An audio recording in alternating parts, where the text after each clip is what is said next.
तलाक की बात आज पूरी तय हो चुकी थी। सुबह ही दोनों बच्चों को मसूरी के स्कूल में भेज देना है।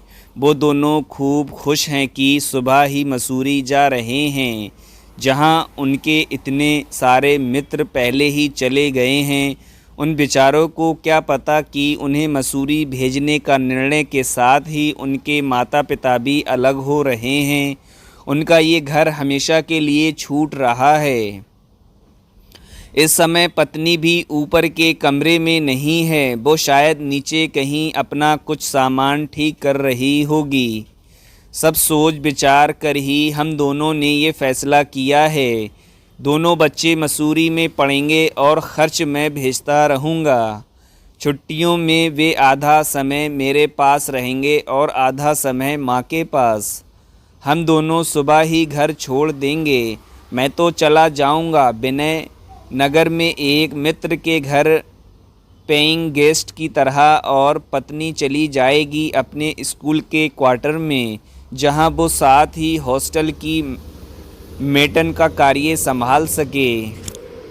पत्नी को भी मैं आर्थिक सहायता देने का इच्छुक था, पर उसके स्वाभिमान को चोट पहुंचती।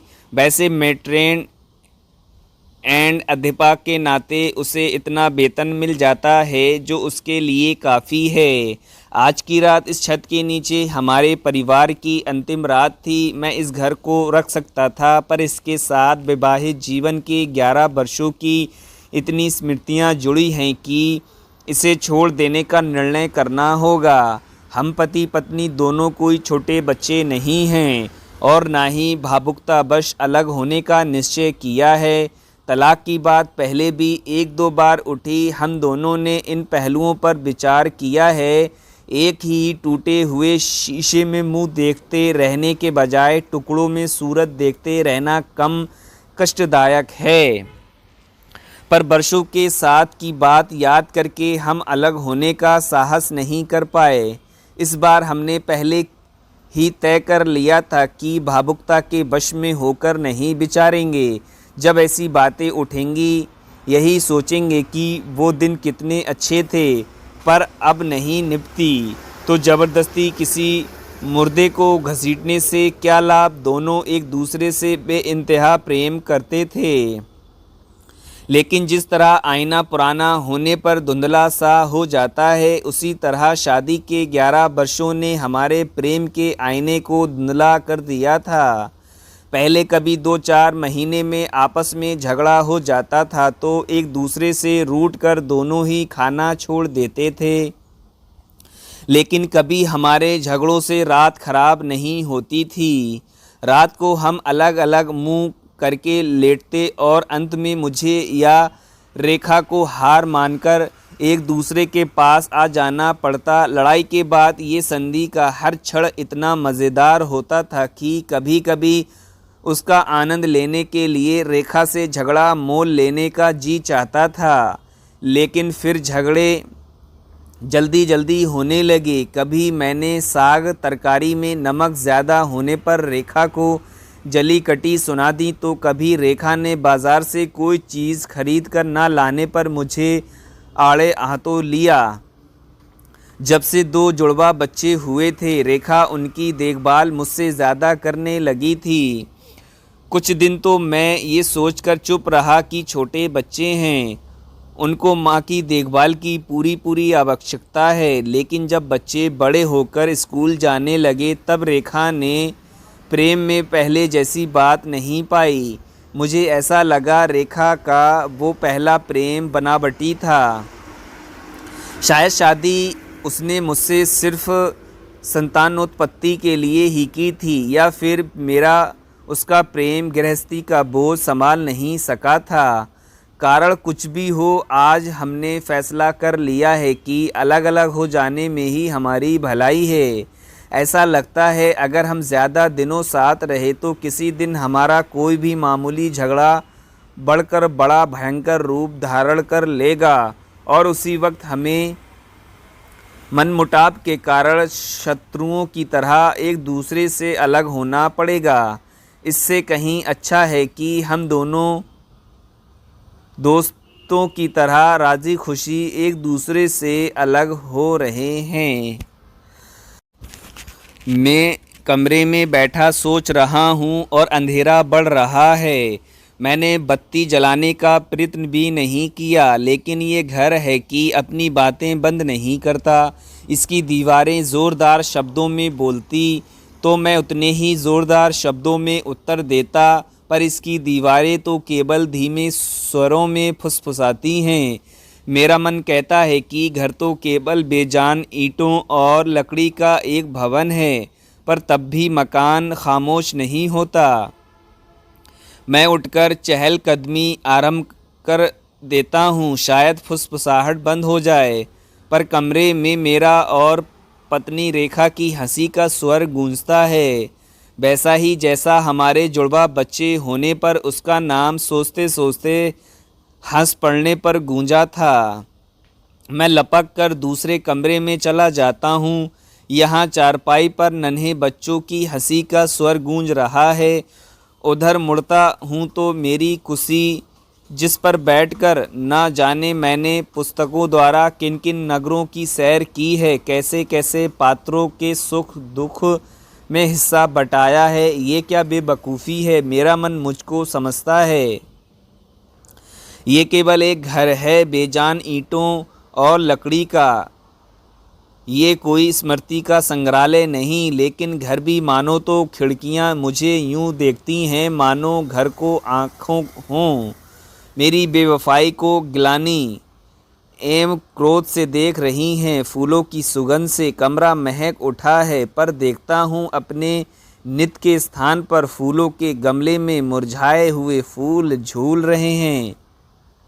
इस कमरे में बैठकर न जाने कितने गीत गुनगुनाए हैं, कभी बच्चों को बहलाने के लिए, कभी मेरी फरमाइशों को पूरा करने के लिए। क्या उनका संगीत इन दीवारों का रंग बदल कर उसके नीचे बंद किया जा सकता है?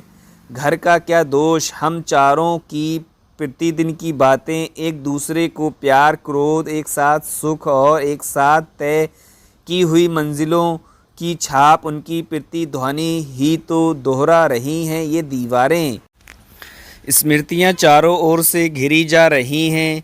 जब विवाह के पश्चात हमने ये घर किराए पर लिया था तो अगले दिन हम दोनों पति पत्नी इसके हर कमरे में गए, आलिंगबंद होकर कमरे की दीवारों को अपनी साथी बनाया था। इसी घर में दो छोटे छोटे बच्चों का प्रथम रुदन सुना था, उन्हें सुरक्षा प्रदान की थी। इसी घर की ओर हर सांझ लौटते समय मेरे रुके कदमों की तेजी आ जाती थी। भावुकता में आकर मैं घर के हर कमरे में घूम आया और चारों ओर से घिरी आती स्मृतियों को भगाने के लिए मैंने सामने का द्वार खोल दिया।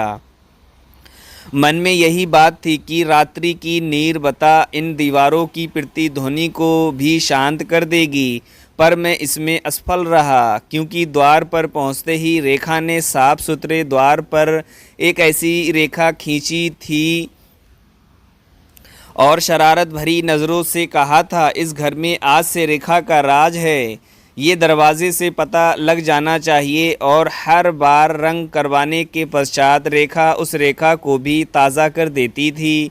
मैं बाहर निकल आया, लेकिन सामने ही कमबख्त वो झाड़ी थी जिसकी ओट में बैठकर हम चांदनी रातों में चांद निकलने की प्रतीक्षा में घास पर बैठे रहते थे। मैं आगे बढ़ गया, उधर शायद ऐसी कोई स्मृति न हो, पर एक ठंडी हवा के झोंके ने फौरन याद दिला दिया कि पहले पहल जब हम दोनों उधर गए थे और ठंडा झोंका आया तो रेखा मुझसे लिपट गई थी, ये कहकर कि मैं तो कोट पहनकर भी नहीं आई, इतनी ठंडी होगी ये पता न था। मैंने हंसकर कहा था, अगर कोट होता तो मेरे साथ कौन लिपटता, और वो लजाकर और भी सिमट कर पास आई थी। मैं अंधेरे में आगे बढ़ गया, हरी घास पर होता हुआ पत्थरों की ओर, जहाँ इतना अंधेरा था कि कुछ नज़र नहीं आ रहा था। ऊपर तारों की झिलमिलाहट आँख मिचीनी का खेल खेल रही थी।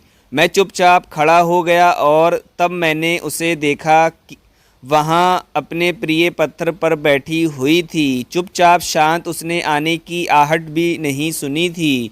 मुझे संदेह हुआ कि शायद वो अंधेरे का ही खेल है या मुझे कोई बैठा हुआ लग रहा है, पर इतने में बादल कुछ छूट गए, पर पूरे नहीं। उनमें से छनकर आते प्रकाश में उसका शरीर कुछ कुछ दिखने लगा। उसके सुनहरे बालों पर चांदनी की लहरें खेलने लगीं। मैं तो समझा था वो अंदर अपना सामान ठीक कर रही होगी, पर याद आया कि सब कमरे में तो मैं घूम आया था, पर वहाँ कहीं न थी। मैं कुछ बोला नहीं और ना ही लौट पाया। मैं धीरे से आगे बढ़ गया और उसके पास बैठते हुए अपना हाथ उसके हाथों में दे दिया। क्या इन दीवारों की पिटती धुनी ने मुझे इस ओर भेजा था? हम दोनों चुपचाप बैठे रहे और मैं सोचता रहा कि वो कौन सी शक्ति थी जिसने हम दोनों को सुनसान नीरव रात्रि में यहाँ एक स्थान पर भेज दिया है।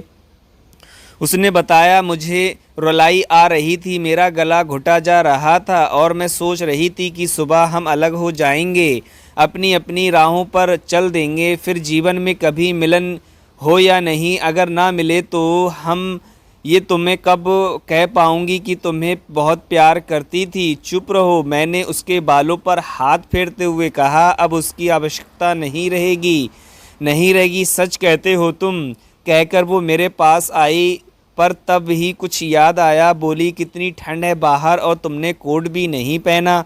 मैं बोला, अगर कोट पहना तो तुम्हारा इतने पास ना आता, और हम दोनों ठठाकर हंस पड़े। इतने में दोनों उठे और हाथ में हाथ थामे दौड़ पड़े घर की ओर।